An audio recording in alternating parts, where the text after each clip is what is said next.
She sat in the farthest corner of the briefing room. No one noticed. Not really. A dozen men leaned forward, whispering, trading jokes, while the projector hummed against the dim walls. Her chair creaked as she shifted, but no one turned. It wasn't malice, it was something quieter. Indifference, forgetfulness, as if her presence carried no weight. Why was she even here? She asked herself the same thing. The mission commander's voice cut through the low murmur. This one won't be easy. Intel says the convoy moves before dawn. We intercept or lose them for good. His laser pointer circled a red line across a map. Roads, rivers, hills. The kind of terrain that swallowed men whole. Her eyes traced every contour, memorizing every line. She knew the rhythm of terrain like some knew the rhythm of a song, but she didn't speak. Not yet. The men around her asked questions, all the familiar ones: ammo resupply, fallback routes, comms range. She listened, lips pressed, hands folded tight against her knees. She had something to say, something useful. But when she opened her mouth, a captain 2 seats over spoke louder, drowning her out. The moment slipped. It wasn't new. They never really saw her. The orders were clear. The convoy carried high-value material, equipment meant to arm an insurgent faction hiding in the hills. If it reached them, the war in this region would spiral, pulling in more blood, more names, more folded flags sent home to mothers who would never understand why. She understood too well. "Any final volunteers for Overwatch?" the commander asked, scanning the room. No one moved. Silence. She raised her hand, slowly, quietly. Her sleeve slipped down just enough to show the scar along her wrist. The commander glanced at her, almost startled, then nodded. "Fine, you'll take Overwatch, perimeter hill, east side, you know the drill." The men smirked, some muttered under their breath. One of them whispered something about burying ghosts where they belong. She pretended not to hear, but she did, every word carved into her ribs like shrapnel. Ghost forgotten. She wasn't always this way. There was a time when her name carried weight, when commanders asked for her by name, when her spotter used to say, "If she's on the ridge, nothing gets through." But that was before the mistake, before the body count that wasn't supposed to happen, before she learned how quickly the army could turn its back when a single mission left blood in the wrong place. Now she was tolerated, not trusted, a body to fill a slot, a soldier in the ranks they barely remembered to call. Still, she prepared. That night in the armory, she cleaned her rifle with deliberate patience. Every bolt, every chamber, every breath of oil. She set the scope with hands that trembled only when no one watched. She checked the suppressor twice, then once more, until the clicks were perfect. Her bunkmate, Ramirez, leaned against the wall, watching. "You always clean that thing like it's the only piece of you that matters." She looked up. "It is." He didn't argue, he just nodded, eyes softening. "You'll be fine tomorrow, better than fine, just don't let them get in your head." She forced a small smile, but when the lights went out and the barracks sank into silence, her eyes stayed open. She saw her brother's face. 17, too young, drafted before he was ready, he never came home, and she had sworn that no one else's brother would die because she wasn't good enough. That was why she stayed, even when they forgot her, even when she forgot herself.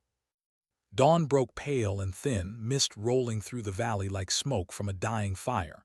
She climbed the ridge alone, boots grinding over loose shale, the weight of her pack biting into her shoulders.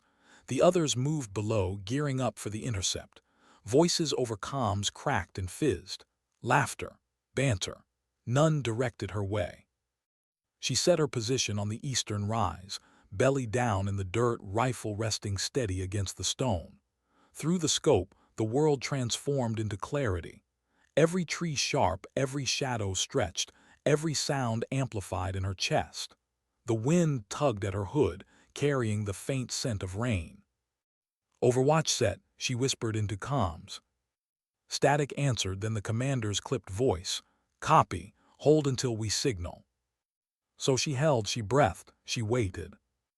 The convoy came sooner than expected, 3 trucks, armored, crawling along the valley road like steel insects. Through her scope she saw the drivers' faces, tired, hard. One of them chewed something, jaw shifting like a metronome. Another tapped the steering wheel, a nervous rhythm. She hated that she always saw them as human first. It made the job heavier. Then movement, shadows at the ridge opposite. Insurgents, too many. At least 20, maybe more. Ambush set before the convoy even reached the kill zone. Her throat tightened. This wasn't in the briefing. She switched comms. Multiple tangos opposite ridge moving in. Ambush position. Hold comms overwatch, a voice snapped back. Dismissive, distracted. Her heart slammed. They weren't listening, they never did. She watched as the convoy slowed, brakes squealing against gravel. The insurgents readied their launchers, barrels gleaming in the half-light. Her finger hovered near the trigger, knuckle pale, sweat slick on her palm. She could wait, follow orders, stay quiet, let the ambush fall, then clean up the pieces. Or she could fire, break silence, risk it all. Her mind spun with the weight of choice. And then she saw him. Ramirez crouched low near the lead truck, eyes scanning, unaware of the hunters above him. She felt the ache in her chest sharpen, clawing upward. Not again. She squeezed the trigger.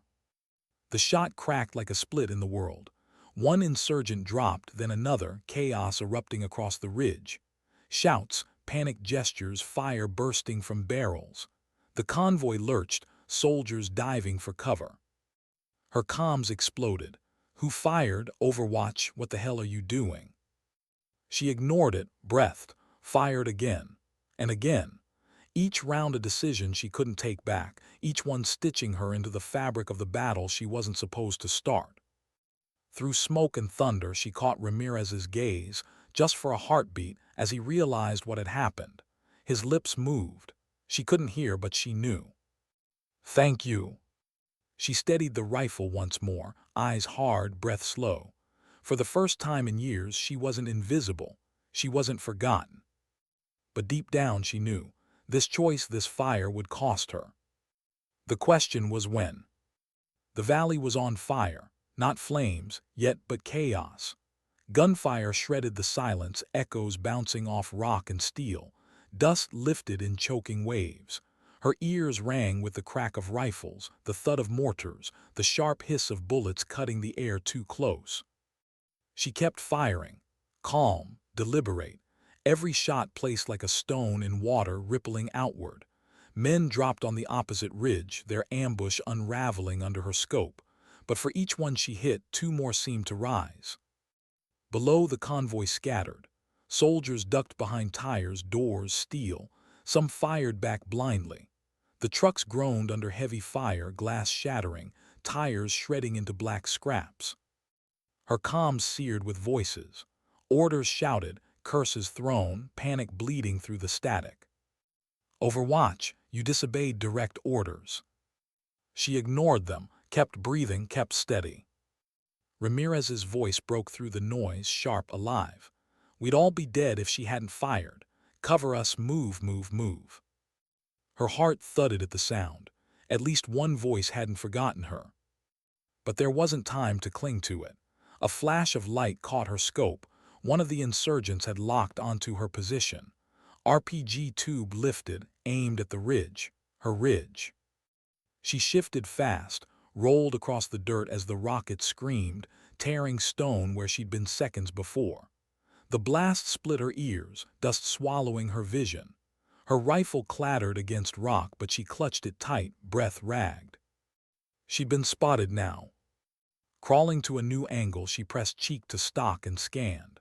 Her vision blurred at the edges, ears ringing, but the scope cut through it. She saw their eyes on her ridge, saw fingers pointing, saw the rifles swinging her way. Her hands tightened, the weight of her choices closed in. Had she doomed herself to save them? She squeezed the trigger again. One fell, then another, but the circle was closing. Static spit in her ear. A different voice this time, the commander himself, cold, furious. "You've compromised the op. Do you realize what you've done?" Her throat caught. Words pressed behind her teeth, but none came. How could she explain it? How could she explain that she'd seen Ramirez's face, that she'd seen the ghosts of her brother in every soldier below, that she wouldn't, watch another convoy burn while she stayed silent? So she said nothing, just kept firing. The fight stretched in fragments. Seconds, minutes, hours, it all blurred. Bullets nicked the ground inches from her head. Blood dampened her sleeve where shrapnel kissed her skin. She barely felt it. Her whole world was the glass of the scope, the breath in her lungs, the squeeze of her finger. And then silence.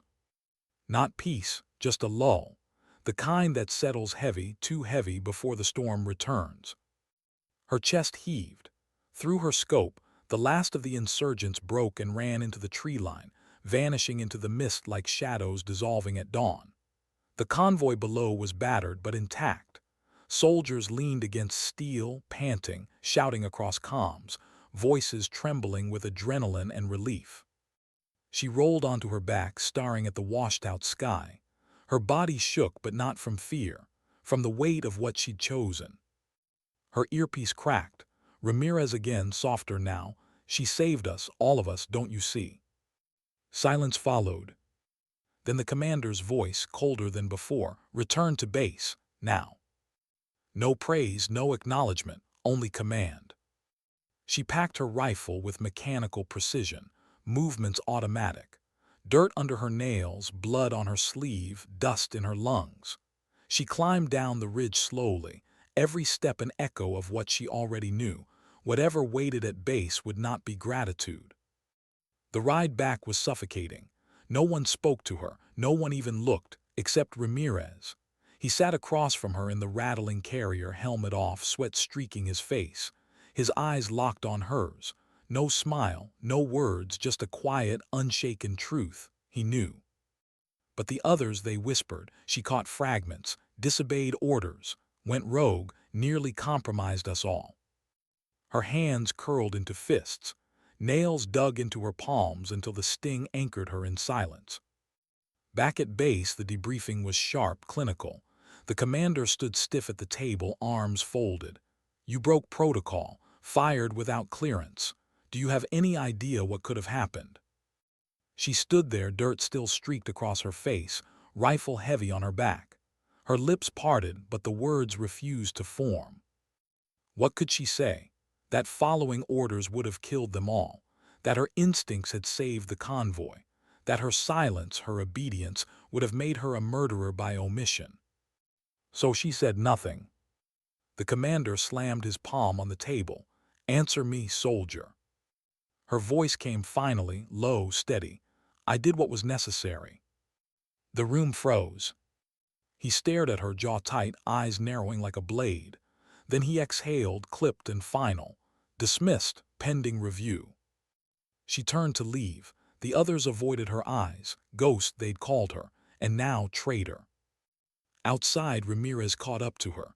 "They're wrong, you know that, right?" She shook her head. "It doesn't matter." "Of course it matters." His voice cracked with something raw, something desperate. "If you hadn't fired." She cut him off, her tone softer but final. "It's not about what I did. It's about who they want me to be, and I'll never be that again." He stared at her, helpless, words lost. That night she sat alone on her bunk, rifle propped against the wall.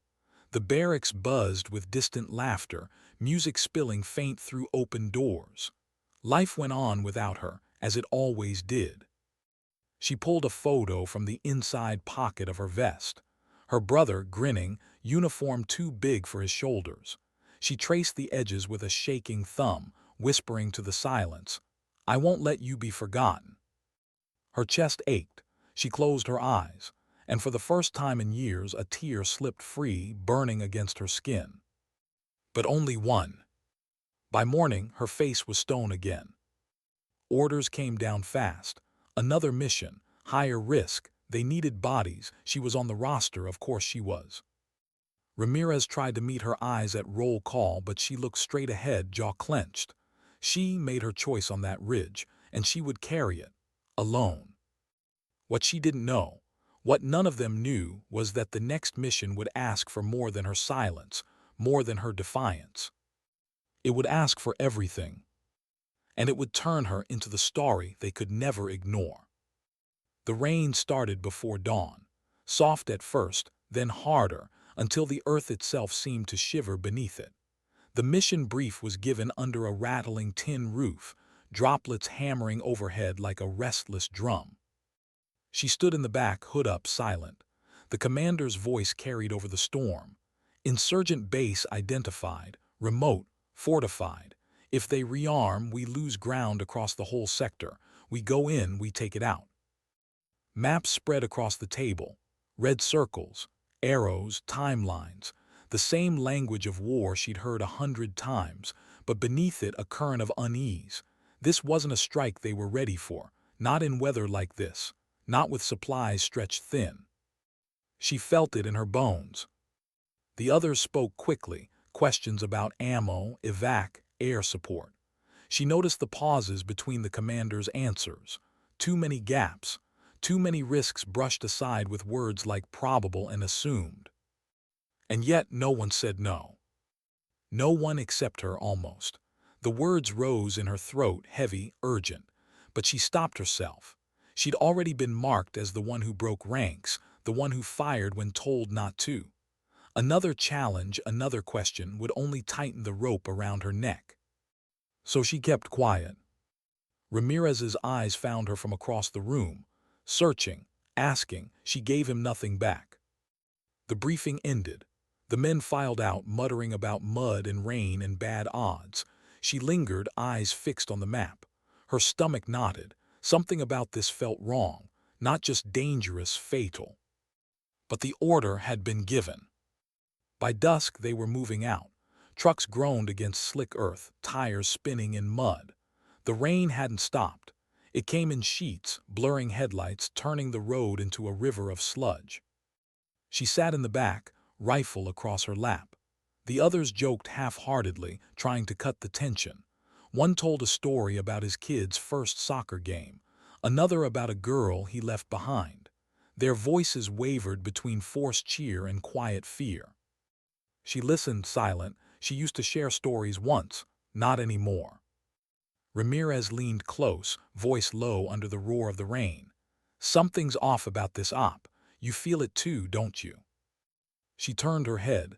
His eyes were tired but sharp, searching again. She hesitated, then whispered, "It's a setup, feels like one." He nodded grimly, "Yeah." But neither of them said more. What could they do? Orders were orders, and disobedience had already branded her once. The convoy rolled into the night, headlights slicing through sheets of rain. The jungle closed in, thick, suffocating, alive with the sound of water and unseen creatures. Hours passed, then the trucks halted. Out came the order. Boots splashed into mud, weapons slung tight. They moved as a unit through trees dripping with rain. Visibility was a nightmare. Night vision blurred in the storm, scopes useless past a few meters. Every sound felt like a trap, every shadow a threat. She moved near the rear, senses razor sharp, every nerve screaming. And then there it was. A flash, not lightning, muzzle fire. The jungle exploded. Gunfire rained down from above, cutting through the trees, tearing mud into fountains. Voices screamed in panic. Men dropped into cover that didn't exist, mud soaking into their uniforms. The ambush had been waiting. She dove against a tree, mud coating her face, heart slamming. Her rifle snapped up, but there was nothing clear to see. Shadows moved, figures blurred by rain. It was chaos. Her comms erupted in shouts, half orders, half screams. She searched for Ramirez, saw him sliding into a trench, firing blindly into the dark. He caught her eye, his mouth forming words she couldn't hear. "Fall back." But there was nowhere to fall. The commander's voice bellowed through comms. "Push forward, we take the base. Go, go." Push forward, through this, it was suicide. She ground her teeth, rain running into her eyes. She fired once, twice, dropping shadows in the trees, but for each one that fell, more came. They were surrounded. Then an explosion, deafening. One of the trucks went up in fire, heat punching through the rain, shouts, screams. The night split open in orange light. Her lungs seized, her brother's face flashed again. Another convoy, another fire, another mistake she couldn't stop. Not this time. She broke cover, sprinting low through mud, sliding into the trench beside Ramirez. He grabbed her arm, eyes wide with disbelief. "You'll get killed doing that." She panted, mud and rain mixing on her face. "We're already dead if we stay here." He stared at her and then nodded. Gunfire screamed overhead. The men were pinned, scattered, their formation shattered. Some screamed into comms, begging for orders, begging for extraction that wasn't coming. And then she saw it. Through the smoke and rain, a faint glow deeper in the trees. Not fire, light. A structure. The base. She grabbed Ramirez's shoulder, shouted over the storm. "There, it's close." He followed her gaze, eyes narrowing. "That's why they're here, protecting it." She nodded. The ambush wasn't random. It was a cage. Her chest heaved. There was only one way. Someone had to break the circle. Someone had to go in. Ramirez shook his head before she even spoke. "No, don't. You won't make it." Her throat tightened. She wanted to tell him she had to, that she couldn't let another fire, another slaughter take them all, that she couldn't live with that weight again. Instead, she just said, "Cover me." His grip tightened on her arm. For a moment she thought he wouldn't let go. His eyes searched hers, desperate, furious. Then his hand slipped away. "Always." She moved. Low, fast, mud splashing with every step. Bullets tore around her, snapping branches, ripping bark. She slid into cover, breath burning, heart pounding like a drum in her throat. The base loomed ahead, shadow and steel behind the trees. Lights flickered, generators humming low beneath the storm. She crept closer, every step a scream of defiance against the fear clawing her chest. Her rifle was slick in her hands. Her body ached with exhaustion, but she kept going. Behind her, the fight roared on. Men shouting, guns cracking, rain hammering. She didn't look back, couldn't. She thought of her brother, of his photo creased and worn, of the promise she'd made. Not forgotten, not again. Her boots sank into mud as she reached the edge of the clearing. The base stood before her now, real and brutal. Guard towers, searchlights, barbed wire glistening with rain, a fortress in the jungle. Her chest tightened. She raised her rifle and stepped forward. The rain had softened to a mist, but the jungle was louder now. Generators hummed, searchlights swept, boots pounded on steel catwalks inside the base. Every sound carried in the wet night, a rhythm of vigilance. She crouched low in the mud, chest heaving, rifle cradled against her shoulder. Her pulse was faster than the rain, faster than the wind. She was too close to stop now, too close to turn back. Her comms crackled faintly with distant chaos, shouts, bursts of gunfire, Ramirez's voice barking orders, men clinging to life in the ambush she'd left behind. Each sound was a nail driven deeper into her resolve. She whispered to herself, words no one else would hear, "I won't let them die like he did, not again." Her brother's face flashed in her mind as it always did. 17. Smiling before the war took him. She shook the memory away, forced her breath to steady and scan the fence. Barbed wire, floodlights sweeping. 2 guards packing, their rifles slung loose, bored in the rain. Her eyes narrowed. Timing was everything. She moved. Low crawl through mud, slow enough to stay quiet, fast enough to beat the light. Her chest pressed into the earth, lungs burning with each inch. The floodlight swept past, one heartbeat too, and she rolled beneath its glow, vanishing back into shadow before it returned. Closer now, the fence loomed slick and sharp. She pulled wire cutters from her pack, the metal cold against her gloves. Every snip was deafening in her head. She paused between cuts, listening. Guards' footsteps echoed, fading. She slipped through the gap, mud clinging to her knees, and pressed flat against a steel wall inside the compound. The base smelled of fuel and damp earth. The hum of the generator vibrated through her ribs.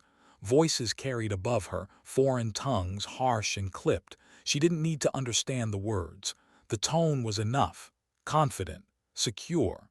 They didn't know she was here. Not yet.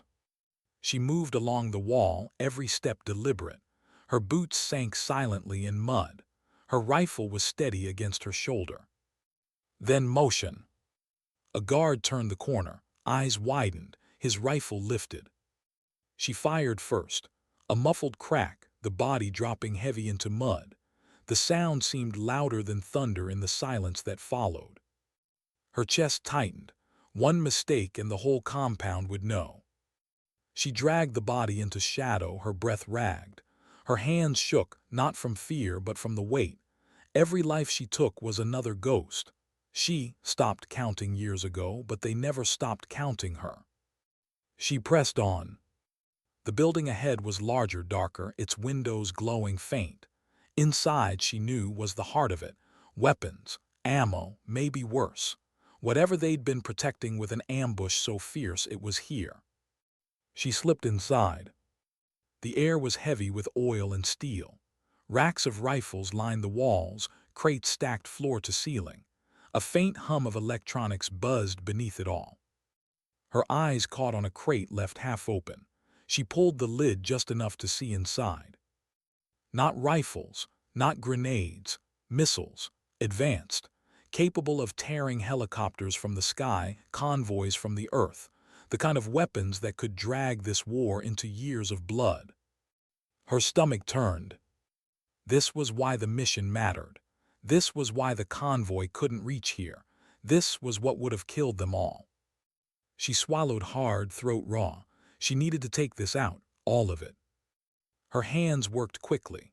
Charges from her pack set against steel, red lights blinking faintly in the dark. One on the racks, one on the crates, one near the generator humming low. Each placement was a choice, a promise. If she succeeded, the base would burn. If she failed, no one would even know she'd tried. Her breath slowed as she clicked the last charge into place. She checked the timer, fingers steady despite the storm inside her chest. 15 minutes, enough time to get clear if she moved fast. And then, a voice behind her, sharp. She froze. She turned slowly, rifle lifting. A guard stood in the doorway, eyes wide, rifle raised. They locked eyes, neither moving.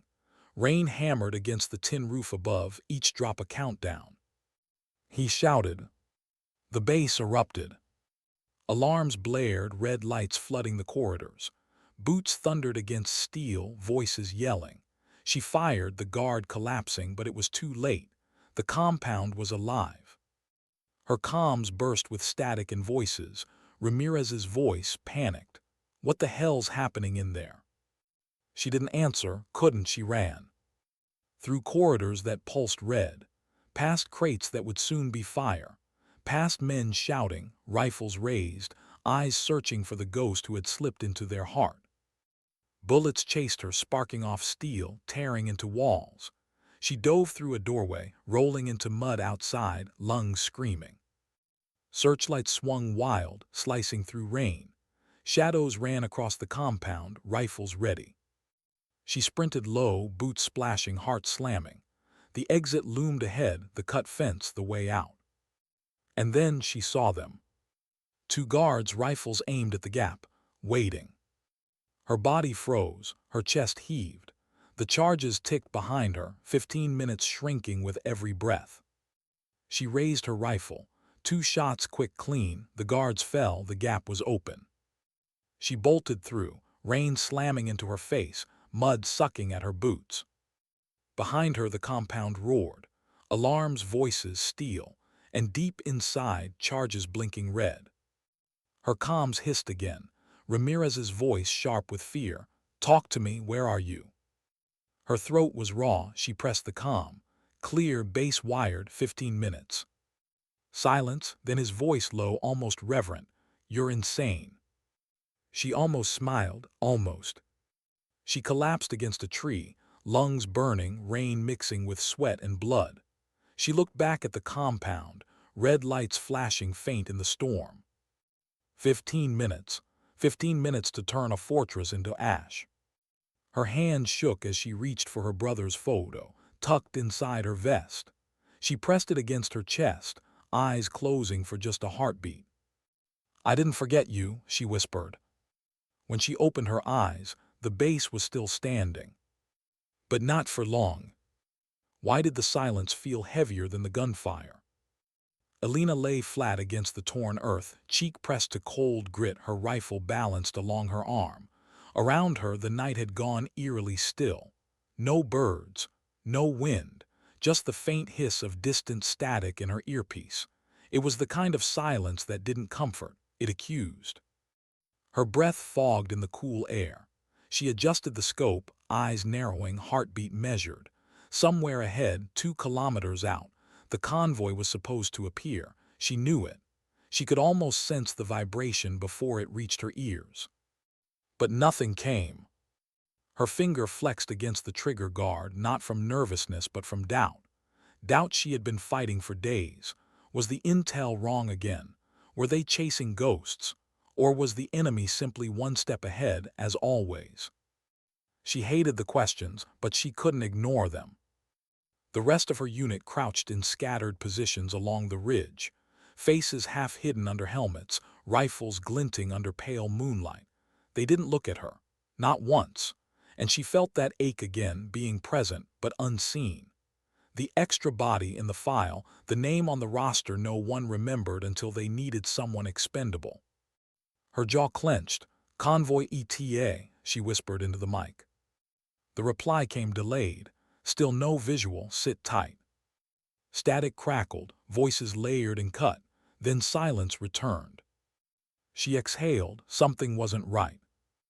A memory surfaced uninvited, the first time she held a rifle at training. She had fumbled with the bolt, hands shaking, instructors laughing, not cruelly but dismissively. She remembered their voices.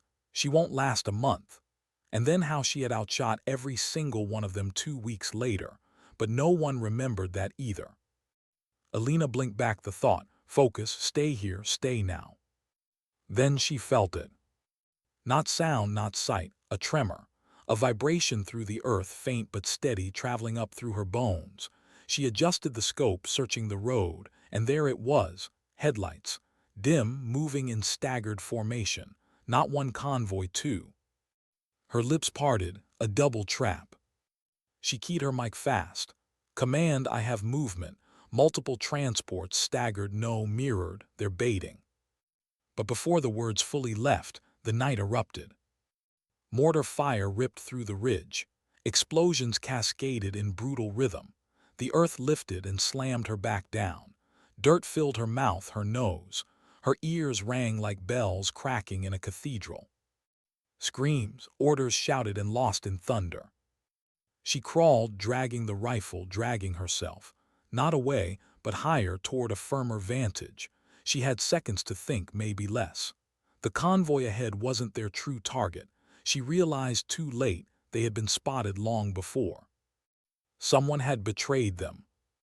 Her chest burned with more than smoke. This wasn't just bad luck. The pattern of it, the precision of the enemy's counter, someone had given her team up, and she suspected who. But the thought had no time to settle. Her scope caught movement, not the convoy this time. Shadows breaking off, fighters, swift, practiced, fanning out. If they reached her team, it would be over. Her fingers steadied against the trigger, slow breath, calm heart. One shot. A man dropped, the others froze. Her shot had cracked the silence, but it had also drawn their eyes. She was exposed now. She shot again. Another fell. Her hands didn't shake. Her pulse stayed even. The world tunneled into target and trigger, nothing more. Around her, her unit was scrambling, half pinned, half firing blindly. But she wasn't blind. She was precise. A third, a fourth. Each squeeze of the trigger measured. Each body, a fraction of a second more her team had to regroup. And yet no one saw her. No one whispered thanks. No one noticed the shadow covering them. She wasn't there for glory anyway. She reminded herself again and again, but the ache inside her still stung. A sharp whistle cut the air. Then a rocket screamed overhead. It struck behind them. The ridge collapsed into fire. Elena was thrown sideways, body skidding. She coughed, spat, rolled, clutching the rifle as if it were breath itself. And then came the voice, faint in her ear. Fall back, regroup, fall back. But she knew what fallback meant. It meant abandoning the wounded. It meant pulling out before command even understood what they'd walked into. And she couldn't accept that. Her eye pressed back to the scope. Through smoke, through fire, she saw something the others hadn't. A second unit, enemy reinforcements circling wide. If her team retreated, they'd run straight into them. Her breath caught, her decision formed. She could leave with the rest, survive, remain forgotten, or she could hold this ridge, alone, draw the fire, delay the enemy. The weight of it crushed her chest. And yet it felt inevitable. Her hand brushed the patch sewn inside her vest, the one thing she had kept hidden all these years, a name stitched in thread, her brother, lost in a mission no one had spoken of since, forgotten just like her. Her eyes hardened. Not again. Elena rolled, adjusted, set her final position. She exhaled. Go, she whispered, though no one heard. The rifle spoke again, and again. The silence shattered into chaos. She wasn't invisible anymore, not to the enemy. Every tracer, every shot now sought her out, but that was the point. Her unit fell back. She knew because she heard their boots, their shouts fatting, and with each second she bought them time. Pain streaked across her shoulder, a graze. She didn't flinch, her focus tunneled tighter. She wasn't fighting for her life, she was fighting for theirs. Somewhere inside, she wondered if they'd even remember this moment, if they'd ever know what she had chosen. But maybe memory wasn't the point. Maybe sacrifice didn't need witnesses. Her chest rose, fell. Her trigger finger didn't slow. In the roar of gunfire, in the sting of smoke, in the breaking silence of night, she felt strangely calm. Because this was hers. Her choice, her stand. And whether anyone ever remembered it or not, she was no longer forgotten. How long could one person hold back a tide? Elena didn't ask it aloud, but the question gnawed as she reloaded, fingers slick with dust and blood. The ridge around her had become less of a firing position and more of a graveyard. Stone shattered, earth carved open by mortars, air burned thin with smoke. The last echo of her unit was gone now. No footsteps, no voices, just her heartbeat, stubborn, refusing to stop. She knew they had pulled back far enough. That had been the plan, her plan. But plans don't bleed, people do. A shadow darted across her scope. She fired, struck true. Another rushed low. She clipped his leg, saw him tumble into the dirt, yet more advanced, relentless like waves over a breakwater. Her throat burned from smoke inhalation. She shifted, rolling into a new angle, forcing herself up even though her shoulders screamed where shrapnel had torn flesh. She whispered to herself, the same way she had as a child when fear used to paralyze her. One more second, just one. It steadied her. A burst of gunfire chewed into the ground inches from her arm. She dropped flat, eyes narrowing, breath stilling. Through the haze she spotted a muzzle flash. Her answer was quick, merciless. The flash went dark. But the silence after wasn't relief. It was heavier, more threatening. Because now they knew. She could feel it, the shift. The enemy's fire became focused, intentional, not random spray but coordinated suppression. They weren't chasing shadows anymore. They were hunting her. Elena's chest tightened. The game had turned. She wasn't delaying them now. She was marked. And strangely, that gave her clarity. Her mind drifted, but not to fear. to the briefing room months earlier, the one where she had been assigned to this unit. The commander had read names off the roster with barely a glance. When he reached hers, he had paused, eyes flicking with uncertainty, as if even he didn't recognize the file. She remembered the thought, I could disappear tomorrow and no one would notice. Tonight she tested that thought. A grenade clinked on stone too close. Instinct screamed. She rolled hard, body slamming the dirt, ears splitting as the explosion shredded the ground behind her. The impact lifted her chest, slammed her face into grit. Her vision swam. Still, her hands found the rifle. Still, her eyes locked through the scope. 2 more targets down. She coughed blood, wiped her lips with a shaking glove. Her body was rebelling, but her mind clung to one anchor: hold. And then something unexpected. Her radio hissed alive. Elena, do you copy? Her breath caught. It was her lieutenant. She hadn't heard his voice since the retreat. She almost didn't respond, but then she pressed the mic. Still here. Static then. We thought. His voice cracked. Not the tone of command, but of someone human, raw. What are you doing? She swallowed hard. Buying you time. A long pause, too long. She thought the connection had died until his whisper returned. That's suicide. Her lips trembled, not from fear but something deeper. Maybe. She inhaled sharp through the pain. But it's mine. For once, silence filled the channel with something more than emptiness. It carried weight. It carried recognition. Then he said the words she had never expected to hear. We'll remember this. I swear it. She closed her eyes. A tear slid through the grit. Not because she believed him entirely, but because for the first time someone had said it, out loud. Her rifle barked again. A cry rang from the darkness. But her strength was waning. Her shoulder was numb now, heavy. Her legs sluggish, refusing to obey her urgency. She counted her rounds. 9 left, that was it. 9 moments to matter. The next wave came fast, coordinated, disciplined. She lined up, fired, missed, swore under breath, corrected, fired again, hit, fired again. Her cheek pressed into the stock, sweat mingling with blood. Her eye blurred, forcing her to blink hard, steadying her aim. 7 left. In the haze she imagined faces, not the enemy, not even her unit, her brother, laughing on a porch years ago, tossing her a football, telling her she could throw like anyone else if she just stopped doubting herself. He'd been right, but he hadn't lived long enough to see her prove it. 6. Her lungs tightened. She coughed crimson into her sleeve. Her ribs screamed with every movement. 5. She heard the crunch of boots closing in. She fired blind, driven by instinct. The sound of a body dropping was her only proof. 4. Her vision flickered. For a moment the ridge wasn't a battlefield. It was training grounds. It was her, 20 years younger, holding a rifle too big for her arms, trying not to shake. She smiled bitterly. She hadn't changed much. 3. A flash of metal, a silhouette rising. She fired, clipped him. He stumbled but didn't fall. She forced herself to reload, chamber clicking with stubborn defiance. 2. Her chest rose once more.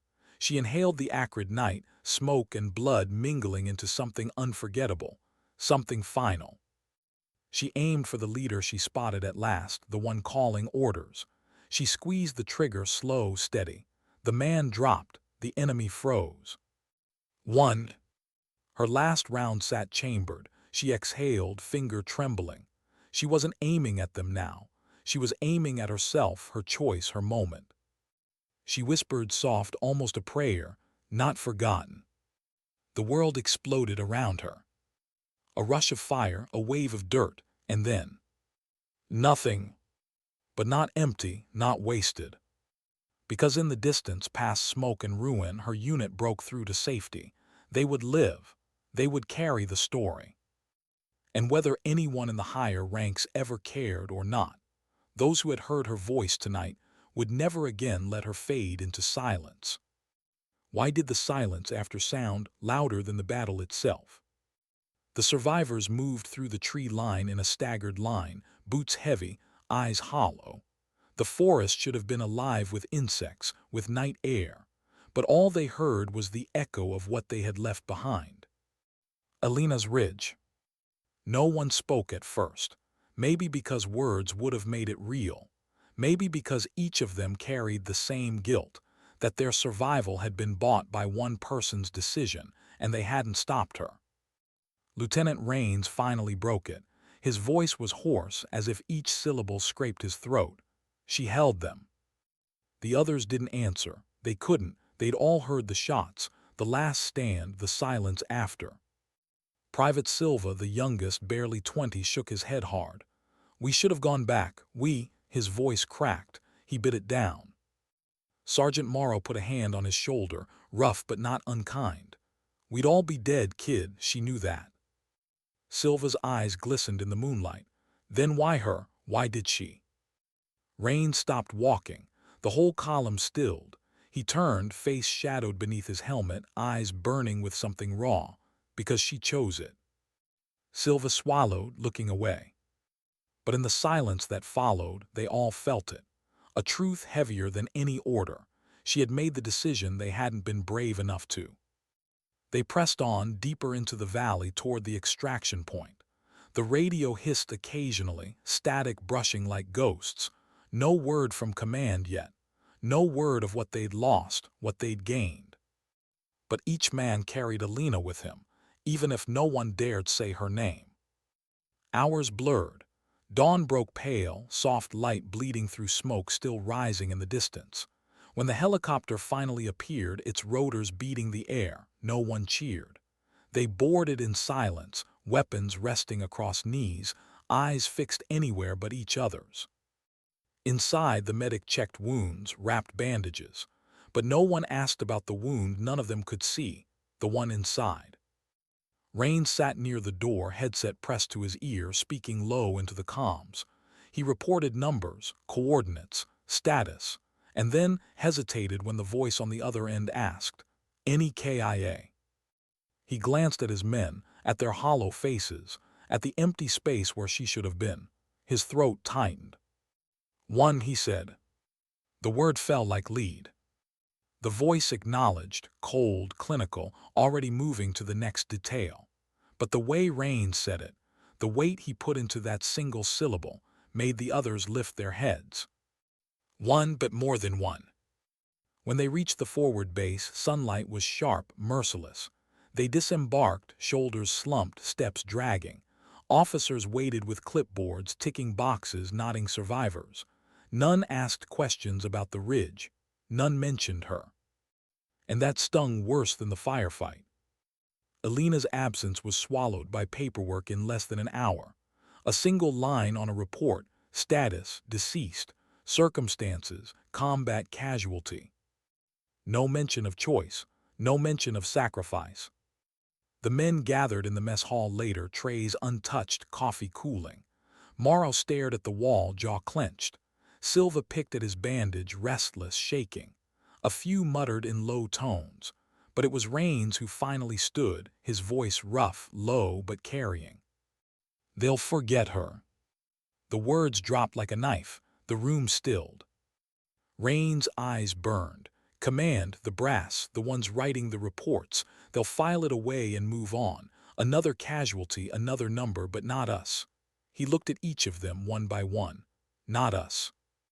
Morrow's throat worked. He nodded. Silva wiped his face quick, hopping no one noticed. The others sat straighter, shoulders tight. "She bought us this," Rains continued, tapping his chest with a fist. "Every one of us sitting here owes that to her. So if they forget, then we don't. If they bury her name in some file, then we speak it." Silence held after his words, but not empty silence. This one carried weight, agreement. Later that night, while the base around them hummed with distant engines and clipped conversations, Rain sat alone outside the barracks. The stars stretched overhead, cold and sharp. He held Elena's dog tags in his hand, retrieved by one of the last men out, muddy and bent. He turned them over slowly, the engraved letters catching what little moonlight reached through the haze. Elena Marquez, he whispered, the name strange and heavy in his mouth. He realized then he'd never really spoken it before, not out loud, not like this. It struck him like a wound. How many times had she sat among them, silent, unseen, carrying weight no one acknowledged? How many times had all of them, let her fade into the background as if she were invisible? And yet, when it mattered, she had done what none of them could.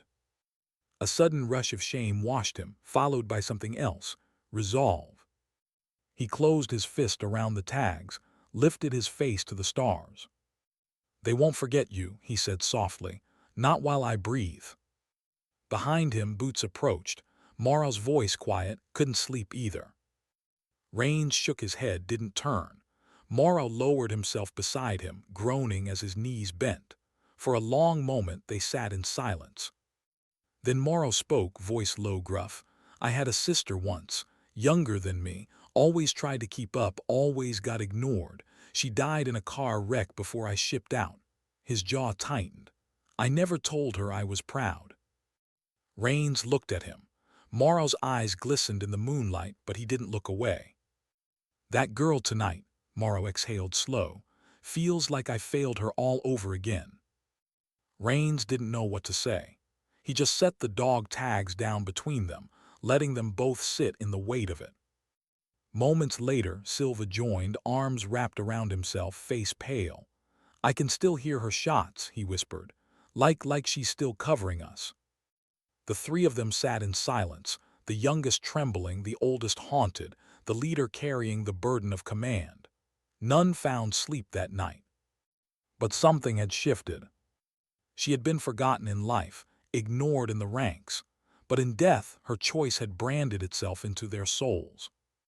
And though the brass might file her away, though the records might reduce her to ink and number, the men who lived because of her wouldn't let that silence stand.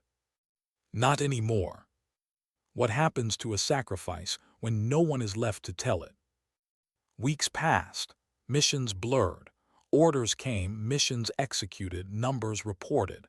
But within the unit, within the men who had lived because of Elena Marquez, nothing was the same. They carried her absence in quiet ways. Rains checked the roster every morning, eyes lingering on the space where her name no longer appeared. Morrow cleaned her empty bunk once, carefully, as if she'd returned to claim it. Silva had started writing in a small notebook at night, words that no one else saw, his way of remembering.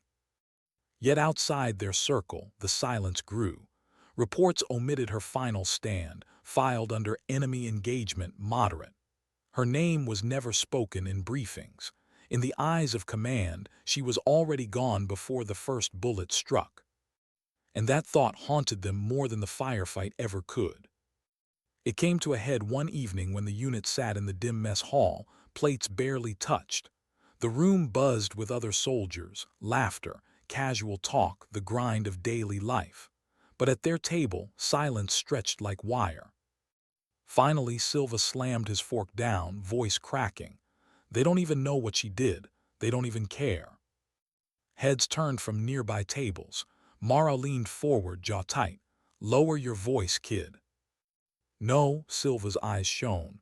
"She saved us, every damn one of us, and she's not even a name to them, just a number. How is that right?" Rain's hands curled into fists. He felt the burn in Silva's words, the truth. He stood slowly, the chair legs screeching. The mess hall quieted, eyes turning toward him. He hated attention, but tonight wasn't about him.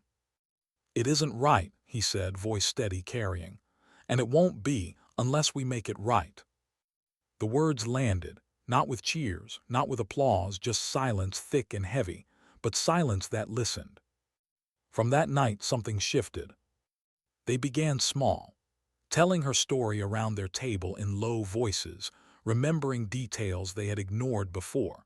The way she sat at briefings, always listening. The way her hands moved with quiet precision when cleaning her rifle. The way she never asked for recognition, but never faltered when it was time to act. Then Morrow started telling others, soldiers from different units, men he trusted.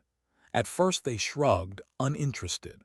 But when he described the ridge, the last stand, the single soldier who chose to stay so the rest could live, something changed in their eyes. Stories travel faster than orders. Within a month, whispers spread across the base. They called her the shadow on the ridge. They spoke of the sniper who held back an enemy wave with calm defiance until her last bullet. Her name surfaced again, passed mouth to mouth, no longer just ink in a forgotten file. And yet Rains wasn't satisfied. He wanted more than whispers. He wanted permanence. One evening, as the sun dipped over the valley, he gathered his unit. "We owe her more than stories," he said. "We owe her a place, something they can't erase with paperwork." "What do you mean?" Silva asked. Rains held up a small, battered plaque he had carved himself. It wasn't regulation. It wasn't official. But the words burned deep.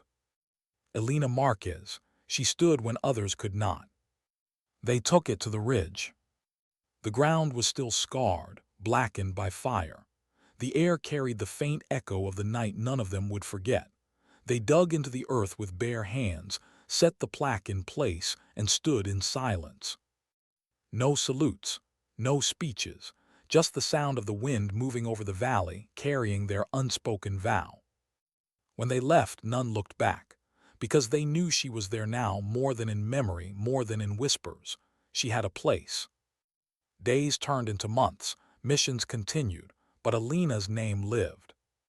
Silva finished his notebook, every page filled with her story, the way she fought, the way she chose, the way she was forgotten until she refused to be. He sent it home, not to her family, but to his own. "Read this," he wrote. "Remember her." Morrow began speaking to new recruits, his gravel voice carrying her story like scripture. "Courage doesn't always shout," he told them. "Sometimes it just doesn't move, sometimes it stays." And Rains carried her dog tags always, pressed them into his palm before every mission, whispered her name before the first shot. Because he knew stories fade, but rituals endure. One evening, after a long patrol, Rains sat alone again beneath the stars. He thought of her, of the choice she had made, of the ache that never fully left his chest. He wondered if she had known this would happen, that her silence would turn louder than any report, any medal, any speech. Maybe that was the point. He whispered softly, almost to himself, but also to the night. Sometimes dignity doesn't speak, it simply acts. The wind carried the words, and for a moment the world felt still. Not forgotten, never forgotten,